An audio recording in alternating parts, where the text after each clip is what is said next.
For today, our topic wait lang,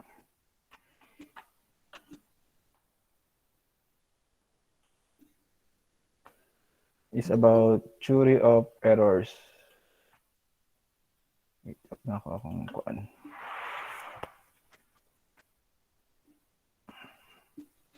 Theory of errors in surveying measurement.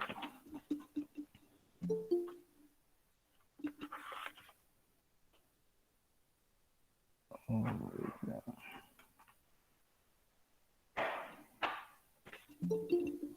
Okay, pag-student.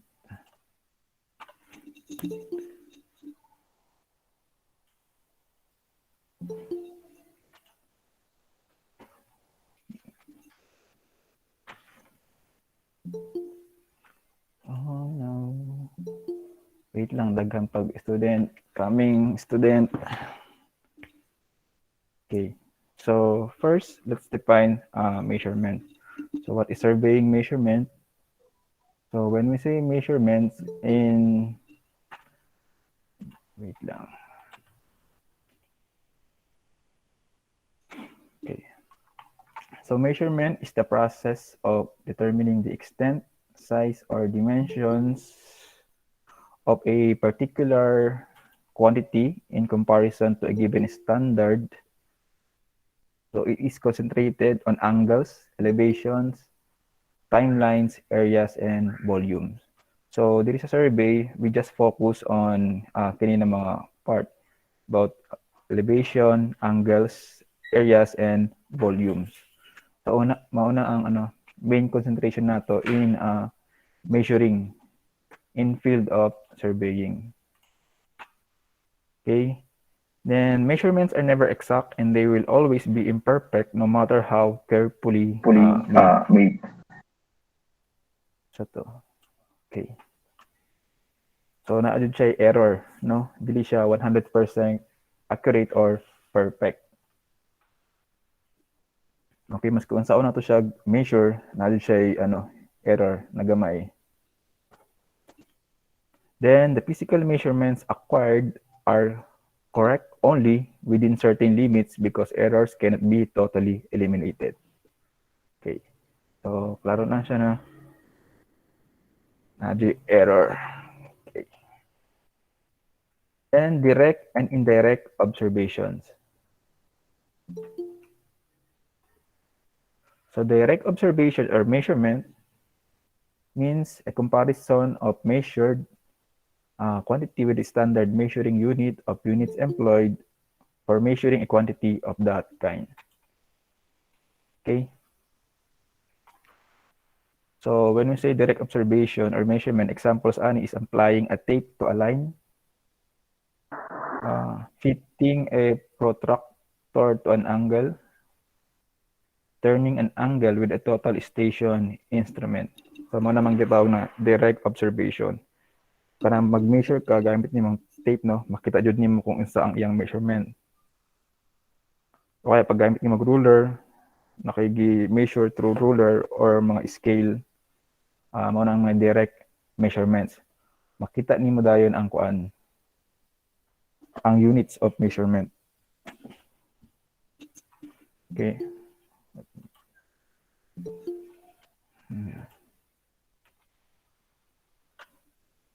Then, for indirect observation measurement,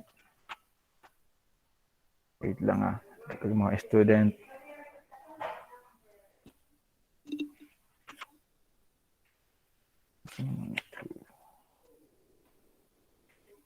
Indirect observation or measurement, the observed value is determined by the relationship of some other known values.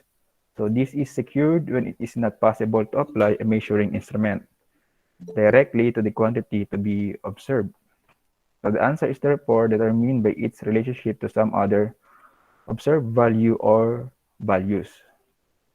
So, example, na ay sapa, no? Naka-measure na distance, horizontal distance from one riverbank to another. So, dili man nimo siya ma-direct measure, no? Kay na may sapa sa tunga. So ang himuon nimo is indirect measurement. So from there, diha na nimo magamit ang mga trigonometric functions. So example ani is we can find distance mao din at each end of this line to a point on the other side and then computing the distance with trigonometry. So mao na siya. Okay? So nasabtan ba ang direct and indirect observation or measurement? So I'm sure understandable naman na siya, no? So any questions so far? So kung wala, proceed to sa next. So errors and mistakes. So what is errors? And what is mistakes? Ang say difference sa duha. Mr. Edison Balayo. Can you share your thought about errors and mistakes?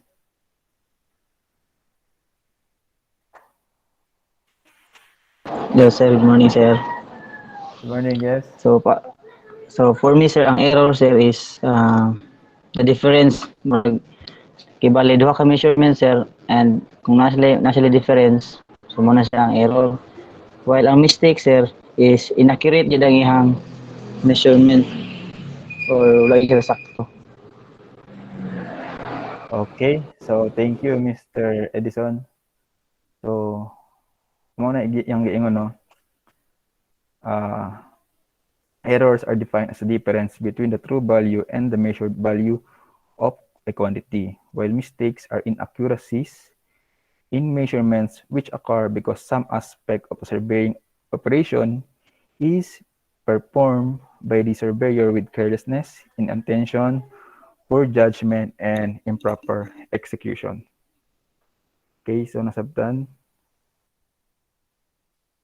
So when we say errors, kanang di-apply nimo ang tama na procedure, no? But at the end of your data, na ay discrepancy gamay. So mao na siya matawag na errors. Okay. Then ang mistakes is kanang sample mali ang imong paggamit sa mga measuring instrument or mali ang imuhang mga measurement. So gani mga take nimo is dili siya ay putol ana karang commit nimo na mistakes or inaccuracies. Ano siyang ginatawag na mistakes. Kasi mas bugat, errors or mistakes? Mistake, sir. Mistake. Mistake ngay nga naman. Carelessness, maguna na, sir. Ang carelessness. So tama jud. So ang errors kay pwede pa nimo siya ma-change, no? Matama. Or matama. Yes, sir. Pero ang mistakes, once nabutan nimo ang mistakes na jud na. Wait lang kay igang.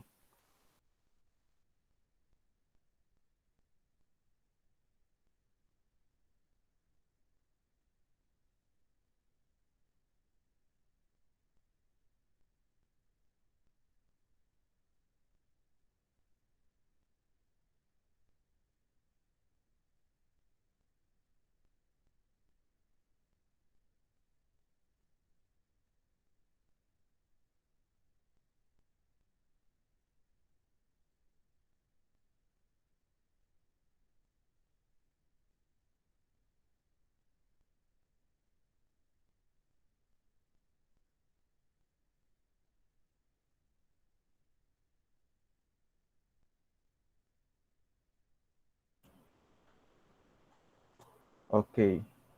So sa mistakes, dili na siya ma-correct, no? So kung nakay na na mistake from the beginning, so utrohon jud nimo siya, uliton jud nimo siya. Okay? Next, types of error. So there are types of errors, no?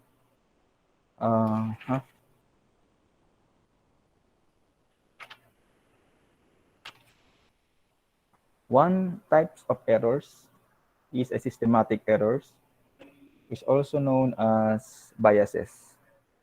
So kanang bias, which result from factors that comprise the measuring system and include the environment, instrument, and observer. So as long as the system conditions remain constant, systematic errors will likewise remain constant. So in conditions change, the magnitudes of systematic errors also change because systematic errors tend to accumulate, so they are sometimes called cumulative errors. So nag-accumulate lang daw siya ang mga systematic errors.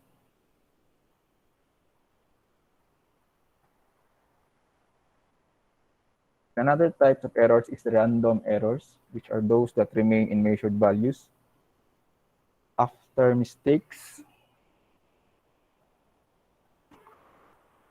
After mistakes and systematic errors have been eliminated.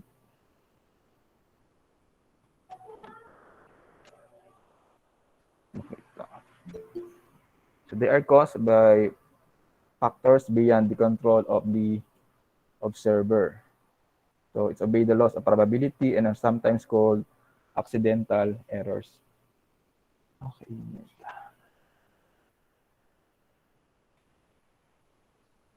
Kanang wala ni mo gituyo, no? Accident.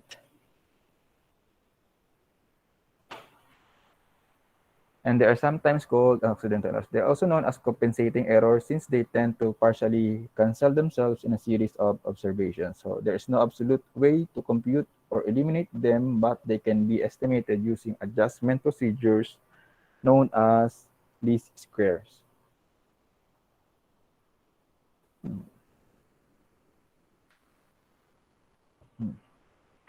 Okay. Then, so what are the sources of errors? So we have instrumental errors and natural errors and personal errors. So muna siya. Either through the instrument, natural, or kanang sa terrain sa imong survey, then of course personal errors kanang ikaw na jud mismo ang nagkuan sa mga error. So when we say instrumental errors, of course, it's from the imperfections of the instruments, no?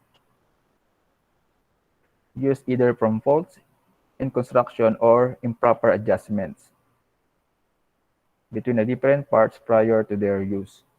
So make sure na when you're using an instrument, familiar ka, no? Kung saan na siya paggamit, kung saan siya pag set up accurately. Kaya pag mali ang imong setup, so diha nag-accumulate ang mga instrumental errors. Then, of course, letter B, the natural errors. So these errors are caused by variations in the phenomena of nature. So such as changes in magnetic declination, temperature, humidity, wind, refraction, gravity, and curvature of the Earth. So these errors is beyond the control of the surveyor. So, ang pinaka number one din na cause of natural errors, of course, the wind. Usay paglalo pag windy ang panahon or mahangin, mo na siya. Mo siyang makahatag og dako na errors.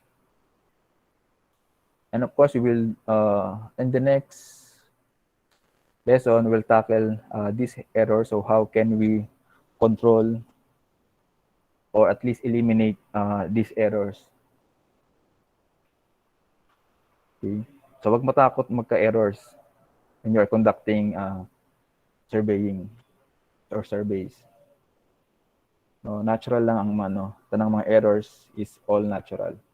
So part of the process. Naadyo na error.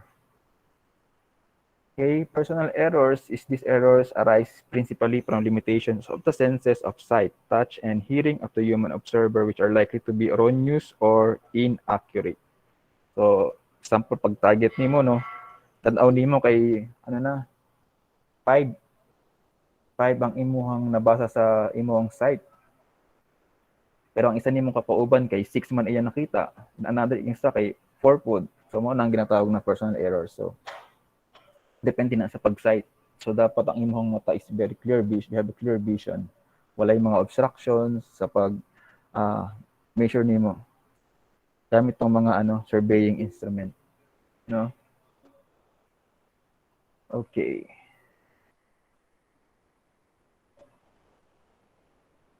So what else? Another sources of errors. Can you suggest pa ba another sources of errors na pa ba sa inyong mind bukod sa diri sa tulo?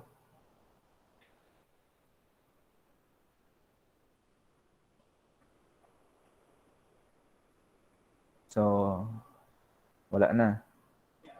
Tama na siya pinaka-common, no? Tulo lang.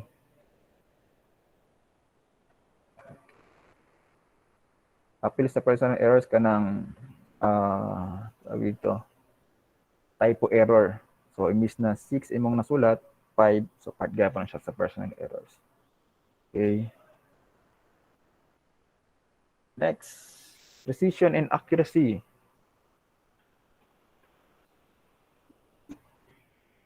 So, what can you say about discrepancy? Of course, we know that discrepancy is the difference between two observed values of the same quantity.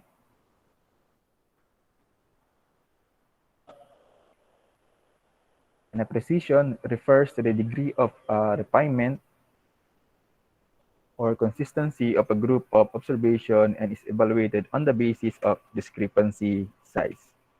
So if multiple observations are made of the same quantity and small discrepancies result, so this indicates high precision.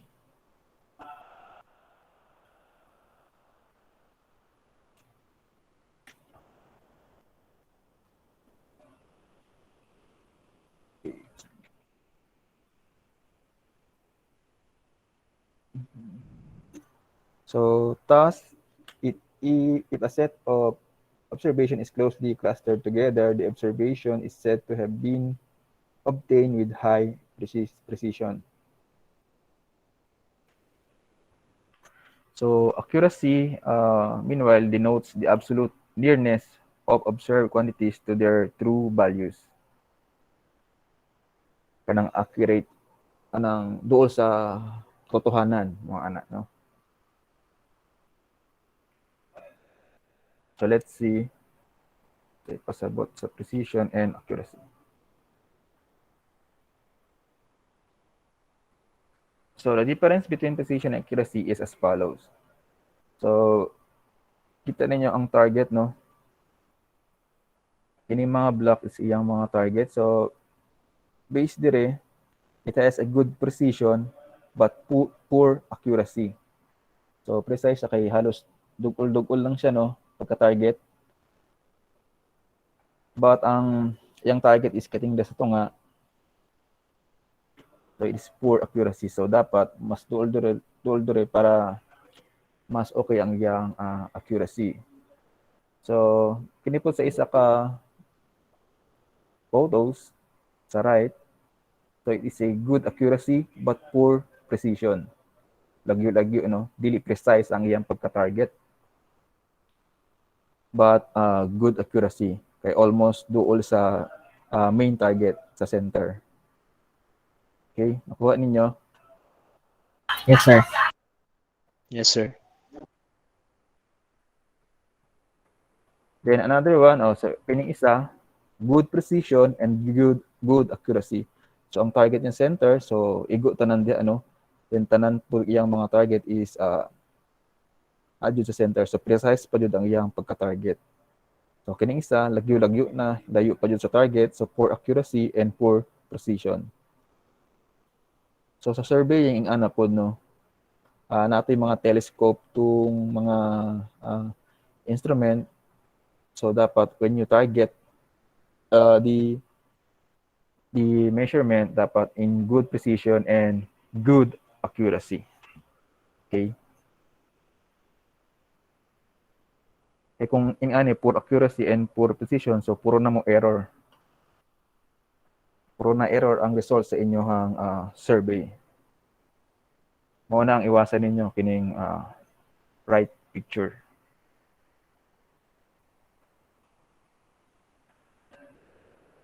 Okay. Next, theory of probability. So probability is defined as the number of times something will probably occur. So napa may subject na probability, no? Ting, over the range of possible occurrences.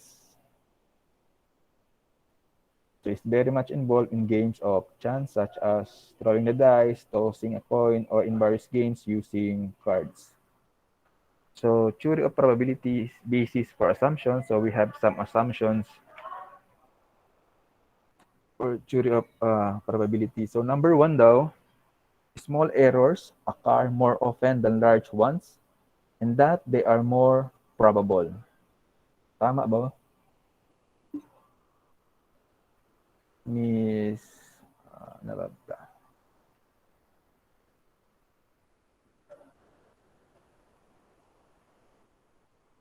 Miss Desnil Gaton, what can you say about the theory number one?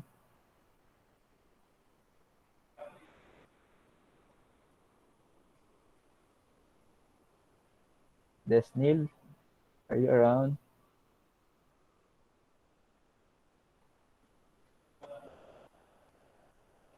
Ay, na-left. Okay. Uy, daga nag-left. Si Dave na lang. Dave Majire. Bright pa ni si Dave siguro. Go Dave. What can you say about theory number one? Good morning, sir.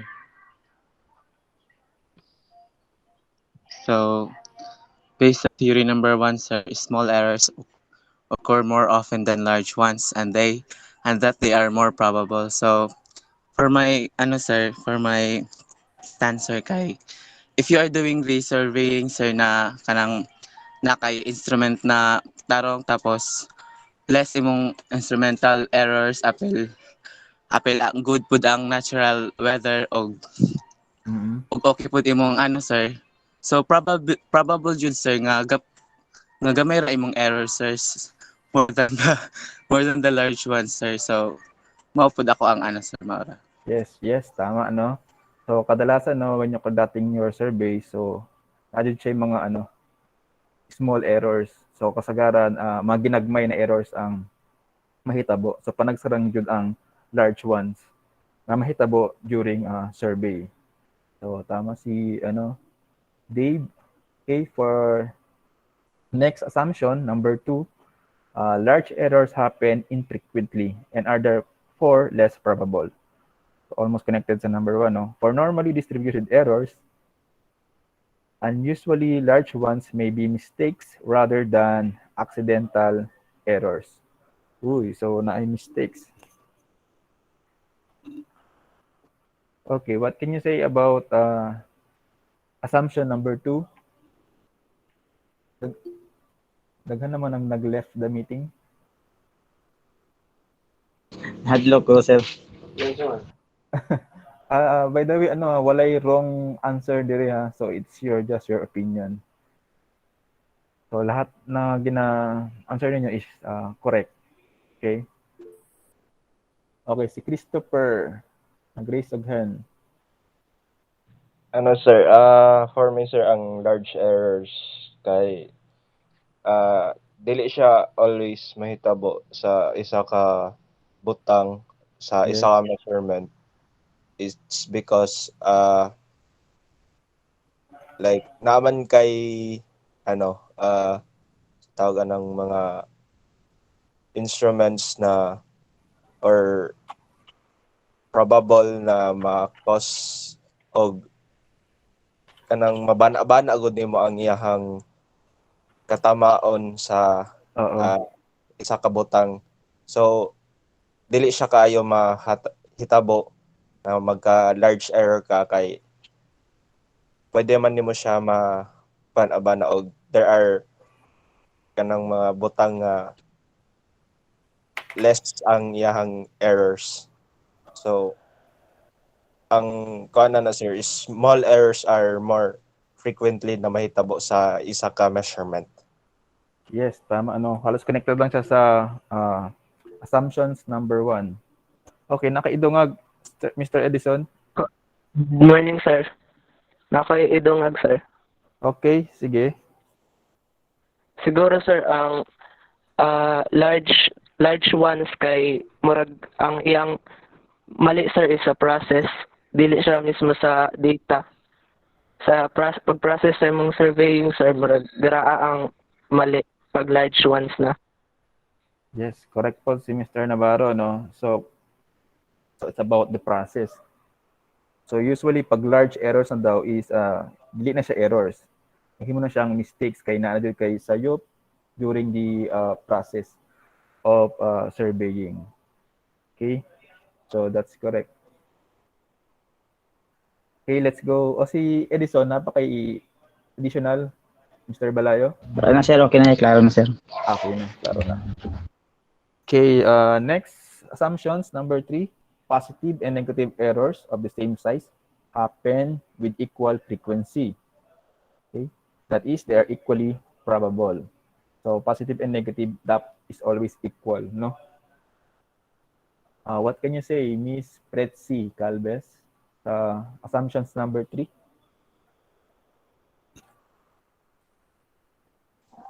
Good morning, sir. Morning. Patay, putol-putol. Saan, sir? Asa na dapit, sir? Sa assumptions number 3, so what can you say about assumptions number 3?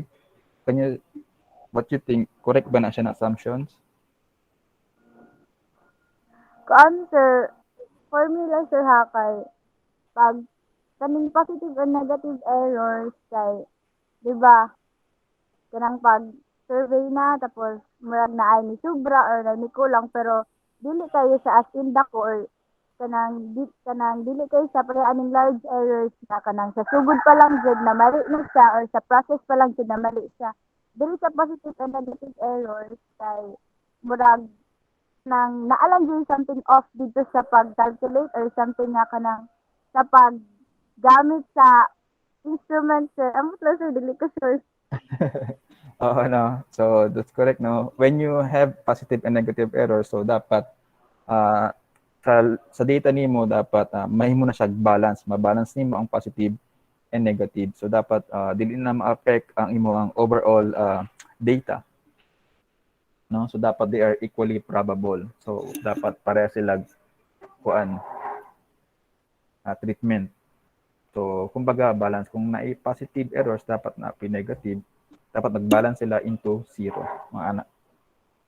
Okay? Then for number 4 assumptions, so the mean of an infinite number observation is the most probable value. Okay, so a mean, so what is mean when we say mean of the infinite number of observations? When we say mean, say pasabot sa mean. Average, sir. Average, yes. So mean, meaning to say is average, no?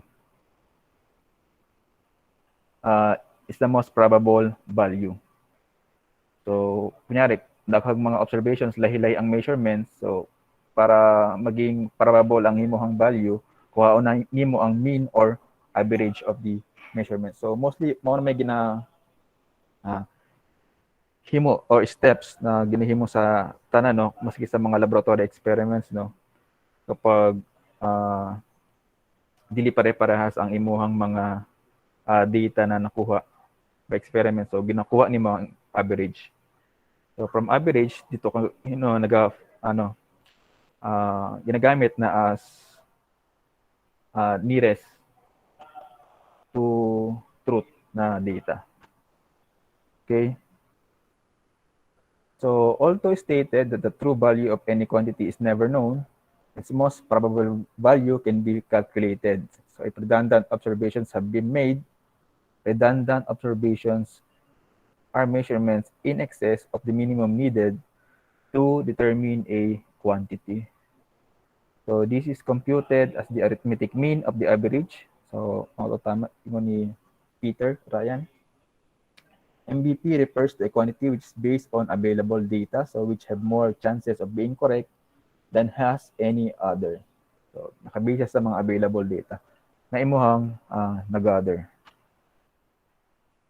Okay, so kini ang formula sa most probable value.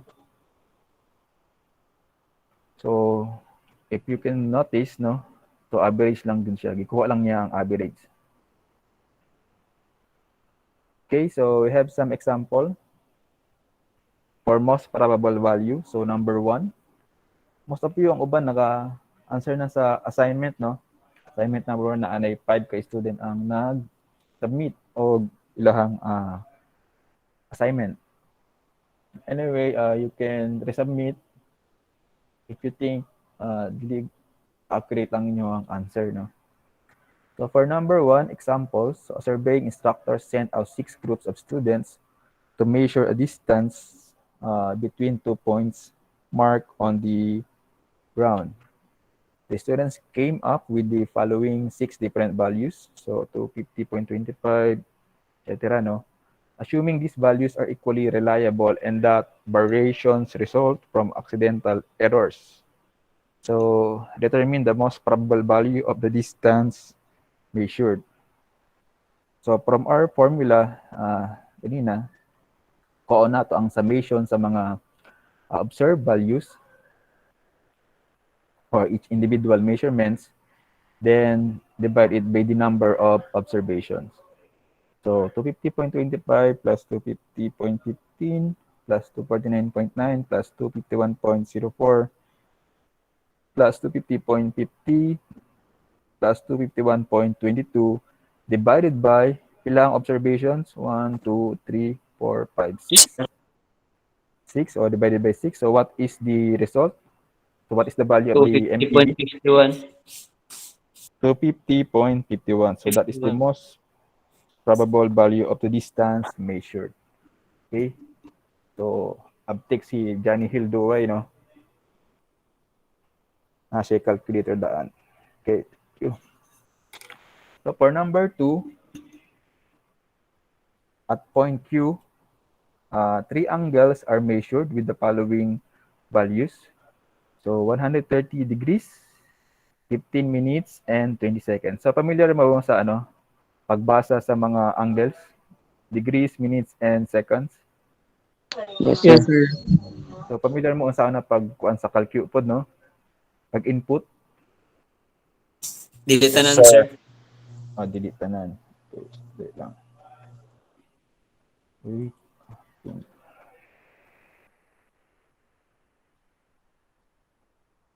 Okay, brush.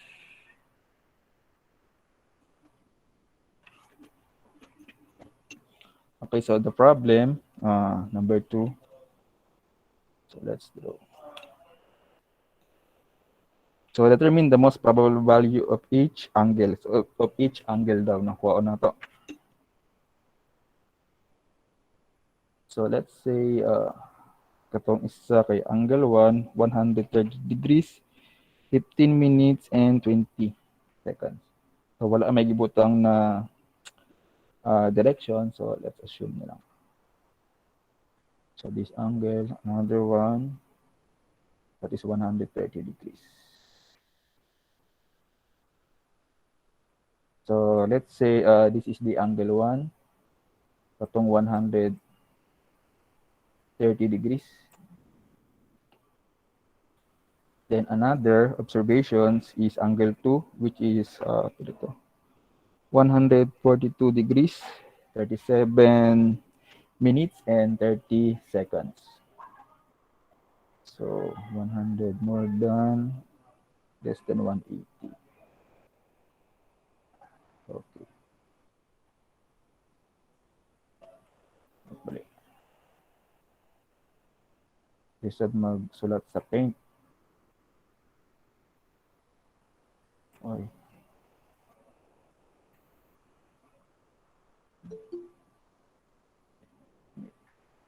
Okay. So let's assume na this is the angle number 2. That is equals to 142 degrees 37 minutes and 30 seconds. Then this is the angle 3, that is less than 90 degrees. So that's 87 degrees, 7 minutes, and 40 seconds. Then how many observations? So they have 3 observations. 1, 2, 3. So okay. So determine the correction to be applied. So first, we'll sum up the angles. So summation of angles. So unsay value sa summation of angles? 342 degrees 0 minute 3 seconds.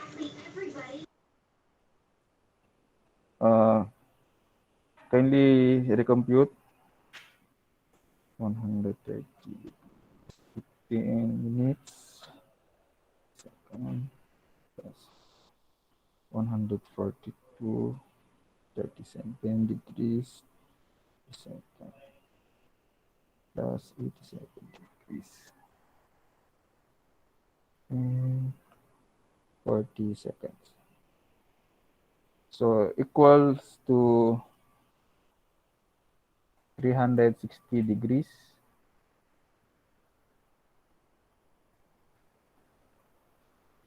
0 minutes and 30 seconds, sir. 30 30 seconds, sir. seconds. Okay. So we know na ang isa ka revolution, no, or ang isa ka circle, ang measurement ana sa angle is 300 equals to 360 degrees, no. So pilang iyang discrepancy? So 30 360, seconds, sir. okay, discrepancy is 360 minus kini na value, that is 30 seconds. Okay. So how will we compute the corrected or the corrections? Sir, Divide nimo siya, sir, sa pila ka observations. Oh, so that is 3 sir, dili siya negative 30 seconds, sir. negative negative Negative 30 seconds. divided by 3 or kini negative ni.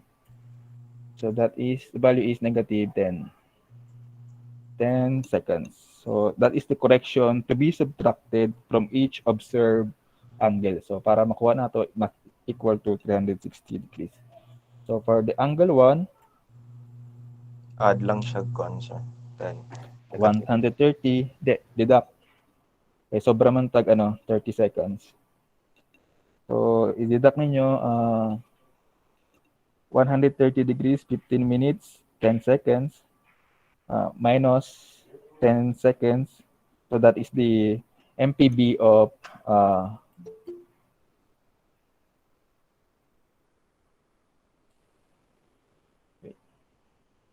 MPB of angle 1.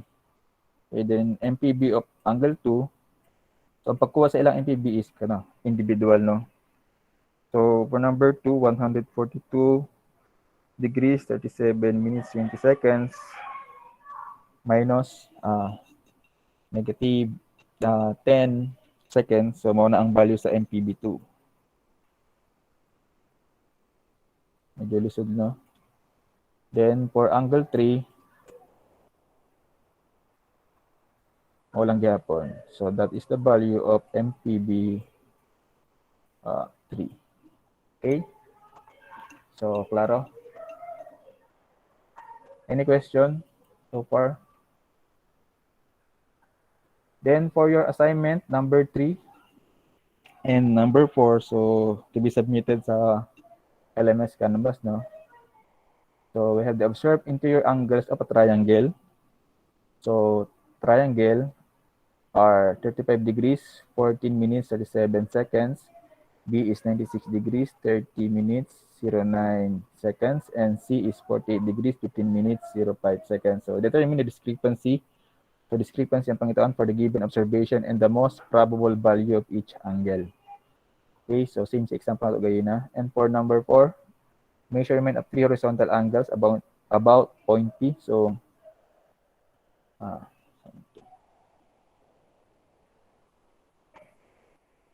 sa number 2, so triangle daw. So make sure when you are solving the problem, mag-drawing sa mga diagram, no? Para mas ma-visualize niyo siya. So we have the point A, point B. Siya na medyo lisod magsulat sa paint. So ang angle sa A is 35 degrees.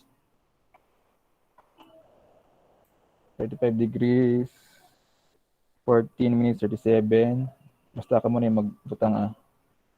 Then sa B, 96 degrees. 96 degrees, 30 minutes and 09 seconds. Then at point C, 48 degrees, 15 minutes and 5 seconds. So unsa ang law sa triangle?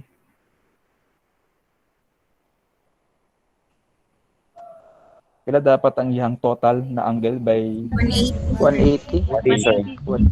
okay. So tama. Total summation of angles must be equal to 180 degrees.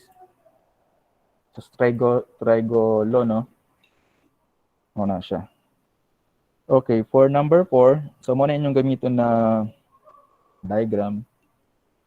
And for number 4, measurement of 3 horizontal angles about point P. So this will be the diagram. So wala na ako na-include sa assignment. So let's say this is the point P. Okay, and point A. By the way, kinsa sa inyo ang naibook kang kuan lapot elementary surveying na ba? Mao na tong reference na ginagamit. Ako, sir. Anak, okay. Letter A, point B, point C, and point D. Okay. The angle for from point A to BA, from A PB is given as 12 degrees, 31 minutes, 50 seconds. Okay. Then for angle BPC, given is 37 degrees, 29 minutes and 20 seconds. And for angle CPD, point CPD, the angle is 47 degrees, 36 minutes and 30 seconds. And for angle point APD, so the angle is 97 degrees, 37 minutes and 0 seconds. So number of observations. So how many observations would we use? 1, 2, 3, and 4. So muna ang diagram na gamiton sa problem number 4. Okay? So any questions sa assignment? Sir, None, sir. Yes? None? Okay, none. So we have some pila ka decimal, time. sir? You can use 2 decimal. Okay, Thank you, sir. proceed to the next lesson. Okay. Do you have any questions sa lesson 2 before tayo mag-proceed sa lesson 3? Okay, so none. So let's have a break sa 5 minutes CR break. Okay, sir.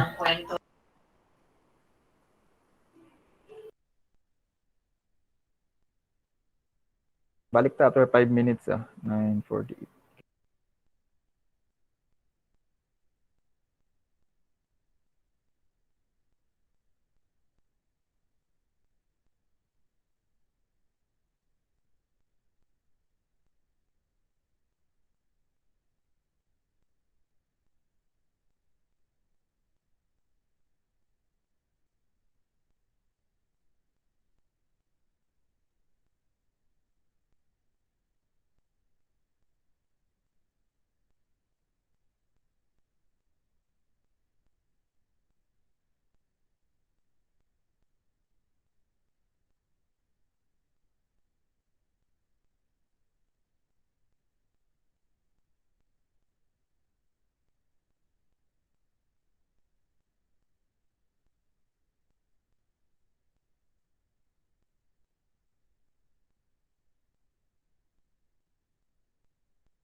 Okay, na question diri sa GC. Sir, upload ninyo.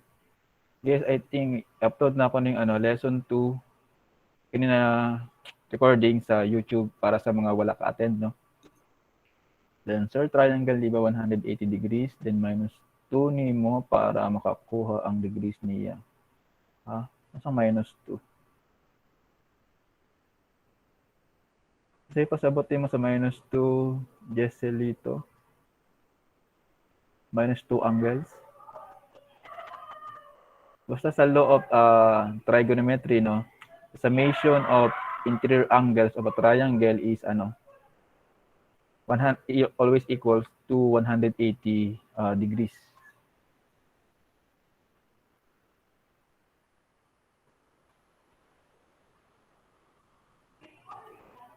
Okay. Okay, so naana ang uban naka-break na. Naka 180 minus 2 in every triangle.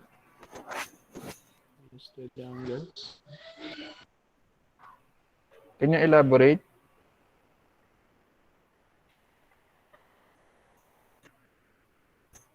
Okay, sige. Proceed na to sa lesson 3.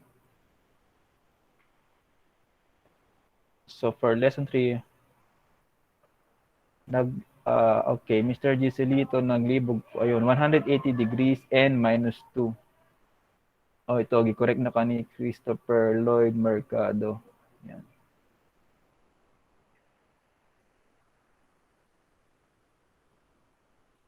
Okay.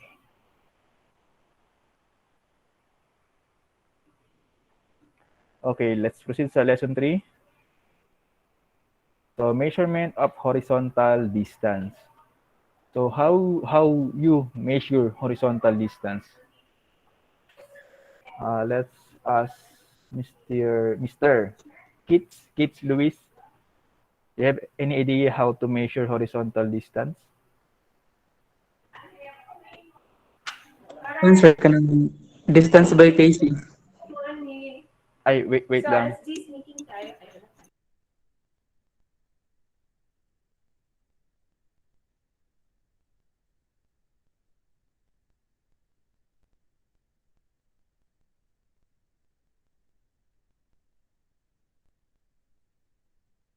Okay, so naado may meeting 10 o'clock. So, let's cut this virtual class. No? Let's see kung maka-meet ta sa next Friday na pod. So, naado may meeting 10 o'clock. So, pato lang sa karon, no? So, I think na-post na ba na ako ni sa sa LMS? Wala pa, sir. Wala pa Wala na pa, sir. sir. Wala pa, sir. Taas Pa, sir. ni pila ni ka slides. 38 slides. Okay, sige. Okay, anyway, so see you na lang again next meeting. So, thank you for joining our virtual class. So, Thank you, sir. if you don't have any more questions, you can Thank you, you may sir. now leave. Thank you, sir. Thank you, sir. Bye. Okay, Thank you, sir. bye-bye. Thank you, sir. Pepe. Salamat Bye-bye, po. sir. Thank you, sir.